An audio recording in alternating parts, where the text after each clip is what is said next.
വാർത്തകൾക്കും സോഷ്യൽ മീഡിയയിലെ വിമർശനങ്ങൾക്കും മേൽ നിയന്ത്രണം ഏർപ്പെടുത്തിയ സംഭവമാണ് ഇപ്പോൾ വലിയ രാഷ്ട്രീയ വിവാദമായി മാറിയിരിക്കുന്നത്. സോഷ്യൽ മീഡിയയിൽ നിന്ന് ഒറ്റ ദിവസം നിരവധി വാർത്തകൾ നീക്കം ചെയ്തതോടെയാണ് ചർച്ച ശക്തമായത്.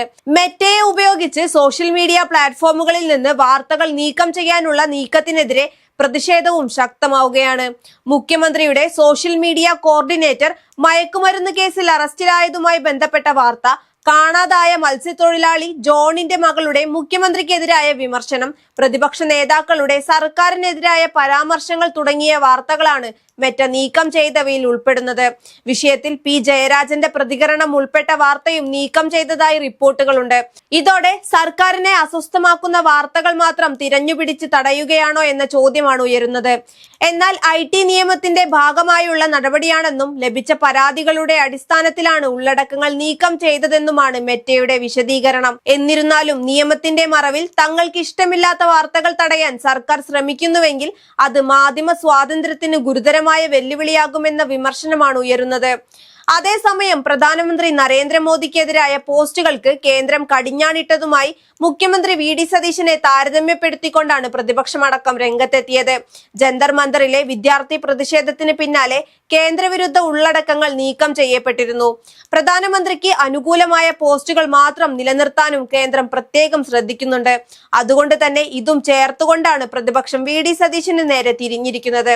ജന്തർ മന്ദർ പ്രതിഷേധത്തിന് പിന്നാലെ വിദ്യാർത്ഥികളുടെ സോഷ്യൽ മീഡിയ പേജുകൾ ഉൾപ്പെടെ നിയന്ത്രിക്കുകയും കേന്ദ്രവിരുദ്ധ വാർത്തകൾ നീക്കം ചെയ്യുകയും ചെയ്ത അതേ നടപടിയാണ് ഇപ്പോൾ മുഖ്യമന്ത്രി VD സതീശനും നടപ്പാക്കുന്നതെന്നാണ് V ശിവദാസൻ MP ആരോപിച്ചത്. മോദി രാജ്യത്ത് നടപ്പാക്കാൻ ശ്രമിക്കുന്നത് തന്നെയാണ് സതീശൻ കേരളത്തിലും നടപ്പാക്കാൻ ശ്രമിക്കുന്നതെന്നും അദ്ദേഹം വിമർശിച്ചു. മുൻ മന്ത്രി V ശിവൻകുട്ടിയും സതീശൻ സർക്കാരിനെതിരെ രൂക്ഷ വിമർശനവുമായി രംഗത്തെത്തി. തനിക്കെതിരായ വാർത്തകൾ നൽകുന്ന മാധ്യമങ്ങളെ കൈകാര്യം ചെയ്യുന്നതാണ് സർക്കാരിന്റെ രീതിയെന്നും അദ്ദേഹം ആരോപിച്ചു. VD സതീശന് ധാർഷ്ട്യവും അഹങ്കാരവുമാണെന്നും ശിവൻകുട്ടി വിമർശിച്ചു. മാത്രമല്ല, വിവാദ വിഷയങ്ങളിലെല്ലാം BJPയെ സഹായിക്കുന്ന നിലപാടാണ് സതീശൻ സ്വീകരിക്കുന്നതെന്നും അദ്ദേഹം ആരോപിക്കുകയുണ്ടായി. അതേസമയം P ജയരാജൻ ഉന്നയിച്ചത് മറ്റൊരു ചോദ്യമാണ്. അസ്വസ്ഥമാക്കുന്ന ചോദ്യങ്ങളെയും വാർത്തകളെയും ഭയപ്പെടുന്നത് എന്തിനാണെന്നാണ് അദ്ദേഹത്തിന്റെ ചോദ്യം. വാർത്താ സമ്മേളനങ്ങളിൽ ഹിതകരമല്ലാത്ത ചോദ്യങ്ങൾക്ക് മറുപടി നൽകുന്നതിന് പകരം മാധ്യമപ്രവർത്തകരുടെ രാഷ്ട്രീയം ചർച്ച ചെയ്യുകയും പരിഹസിക്കുകയും ചെയ്യുന്ന സമീപനമാണ് മുഖ്യമന്ത്രിയുടേതെന്നും ജയരാജൻ വിമർശിച്ചു.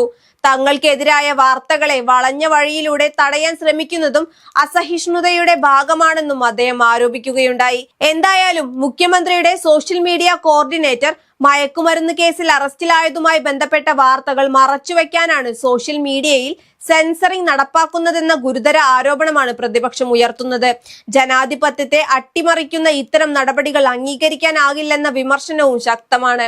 അധികാരത്തെ അസ്വസ്ഥമാക്കുന്ന വാർത്തകളെ തടയുകയാണോ അതോ നിയമപരമായ പരാതികളുടെ അടിസ്ഥാനത്തിലുള്ള സാധാരണ നടപടിയാണോ ഇപ്പോൾ നടക്കുന്നത്?